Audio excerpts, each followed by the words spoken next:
Hello student, welcome to MS Academy. हम लोग पढ़ रहे हैं रेशनल नंबर। अभी से पहले वाले क्लास में जो रेशनल नंबर का पार्ट 1 है उसमें हम लोग बेसिक ऑफ रेशनल नंबर पढ़ाई किया और उसी को आगे प्रोसीड करेंगे। चलिए देखते हैं। आज का हमारा पहला टॉपिक है कंपैरिजन बिटवीन टू और मोर रेशनल नंबर्स। दो या दो से ज़्यादा रेशनल नंबर्स के बीच में कंपैरिजन, कौन बड़ा है कौन छोटा है। कभी कभी क्वेश्चन मिलता है कि दो रेशनल नंबर दिए गए हैं, उन दोनों रेशनल नंबर में कौन बड़ा है कौन छोटा है, तो कैसे पता करेंगे। सबसे पहले एक मान लो p/q एक रेशनल नंबर है और दूसरा रेशनल नंबर है -p/q। इन दोनों के बीच में अगर ये पता लगाना है कि कौन बड़ा है कौन छोटा है, तो सबसे पहले मैं आप लोगों को बता दूं कि सिंपल सा कोई भी इंटीजर और कोई दूसरा नेगेटिव इंटीजर, इन दोनों में जो पॉजिटिव होता है वो बड़ा होता है। माइनस साइन लग गया, ये छोटा होता है। नेगेटिव इंटीजर्स जो होते हैं, नेगेटिव इंटीजर्स या नेगेटिव नंबर्स, चाहे वो फ्रैक्शन हो या कुछ भी हो, वो जीरो से भी छोटे होते हैं। जीरो से भी वो छोटे होते हैं। तो p/q और -p/q में क्या होगा? p/q बड़ा होगा क्योंकि इसके पहले माइनस साइन लगा हुआ है। जैसे एग्जांपल 3/4 -2/3, दोनों में कौन बड़ा है? तो ये कुछ करने की, कैलकुलेशन करने की जरूरत ही नहीं है। एक के पहले माइनस लगा हुआ है, माइनस लगा हुआ होता है वो जीरो से भी छोटा होता है। और ये 3/4 जो है वो उससे पहले प्लस लगा हुआ है, इसलिए 3/4 -2/3 से बड़ा होगा। ये तो बहुत ही आसान था। अब जो दो नंबर होंगे और सेम साइन वाले होंगे, या तो माइनस माइनस होगा या प्लस प्लस होगा, दोनों के पहले। जैसे एक एग्जांपल है 3/7 एंड 2/5। इन दोनों में कौन बड़ा है कौन छोटा है, तो ये पता करने का सबसे पहला एक तरीका तो ये है कि दोनों को डेसिमल में चेंज कर लेंगे। डेसिमल में चेंज करके फिर उसे कंपेयर कर सकते हैं। लेकिन कई बार ऐसा होता है जब दो से भी ज़्यादा क्वेश्चन दे दिए जाते हैं, दो से ज़्यादा 3/7, 2/5, 4/9, 7/6 वगैरह वगैरह, ऐसे कुछ होते हैं, तो क्या होता है वहाँ पे कितना डेसिमल में चेंज करोगे?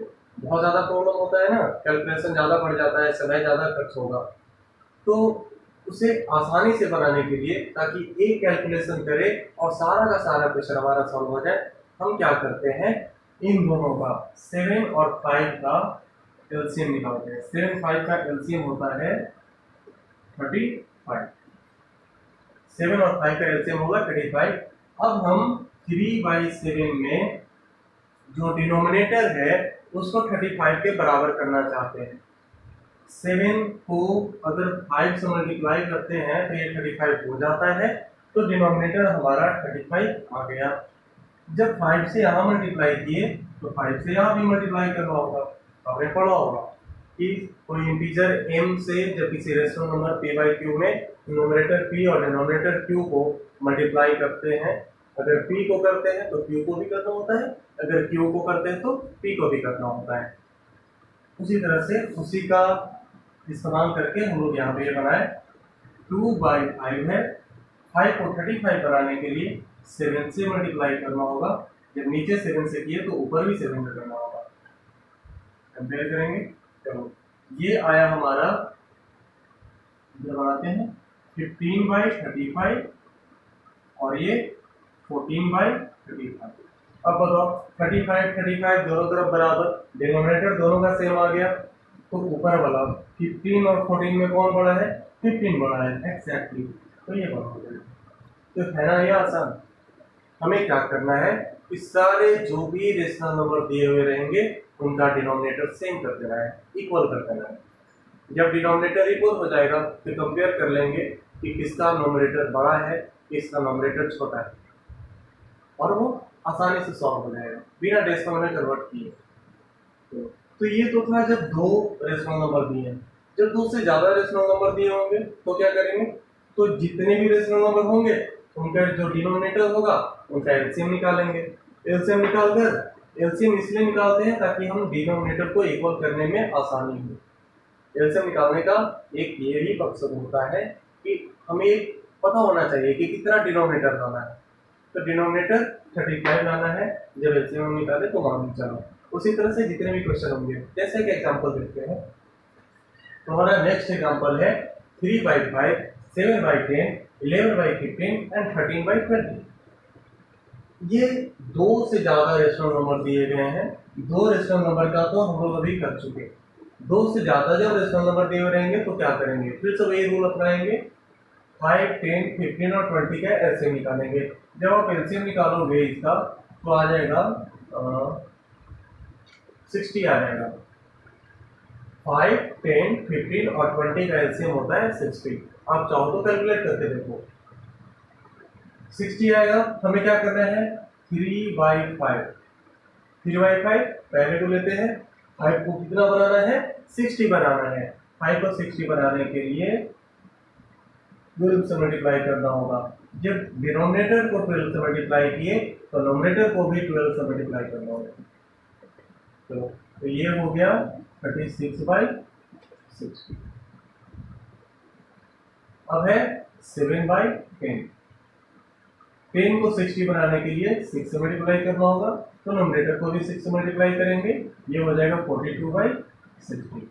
11/15। 11/15 में 15 को 60 बनाने के लिए 4 से मल्टीप्लाई करना होगा, तो इसे भी 4 से मल्टीप्लाई करेंगे।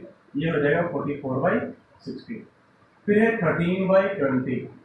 20 को 60 बनाने के लिए 3 से मल्टीप्लाई करना होगा, इसे भी 3 से करेंगे। ये आ जाएगा 39/60। बताओ हमारे पास क्या आ गया। पहला है 36/60, फिर है 42/60, फिर है 44/60 और है 39/60। हम लोग जो चाहते थे कि सबका डिनोमिनेटर सेम हो जाए, अब हो चुका है। कैसे किए, एलसीएम निकाले। एलसीएम निकालकर सारे डिनोमिनेटर को जितना से मल्टीप्लाई करना पड़ा किए, नोमिनेटर को भी उतना से मल्टीप्लाई किए, फिर हमारे पास वैल्यू आ गया ये।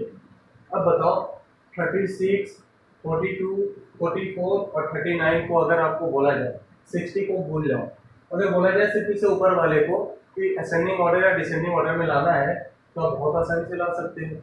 जैसे 36, उसके बाद फिर आया 39, फिर आया 42, फिर आया 44। उसी तरह से यहाँ भी सजा देंगे।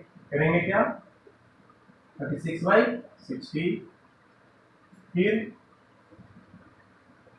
39/60, इससे बड़ा होगा 42/60, इससे बड़ा होगा 44/60।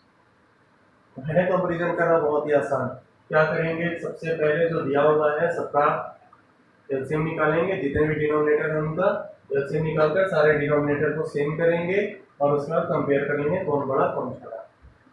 तो ये था कंपैरिजन ऑफ रेशनल नंबर। अब आगे हम लोग पढ़ेंगे addition of rational number, multiplication of rational number and division of rational number. तो चलिए स्टूडेंट, अब पढ़ते हैं एडिशन ऑफ रेशनल नंबर। किसी भी रेशनल नंबर, दो रेशनल नंबर का addition, addition of rational numbers. सबसे पहला पॉइंट, कोई एक रेशनल नंबर है a/b। a/b को अगर आप किसी दूसरे रेशनल नंबर c/d के साथ ऐड करते हो, किसी a/b को c/d के साथ ऐड करते हो, तो जो आता है value is also rational number, वो भी एक रेशनल नंबर ही होगा। तो दो रेशनल नंबर या दो से ज्यादा rational number, all rational numbers, जितने भी रेशनल नंबर्स होंगे उनका जो एडिशन होगा वो क्या होगा, एक रेशनल नंबर ही होगा। ये क्लोजर प्रॉपर्टी कहलाता है, CLOSURE, closure property. Next example है,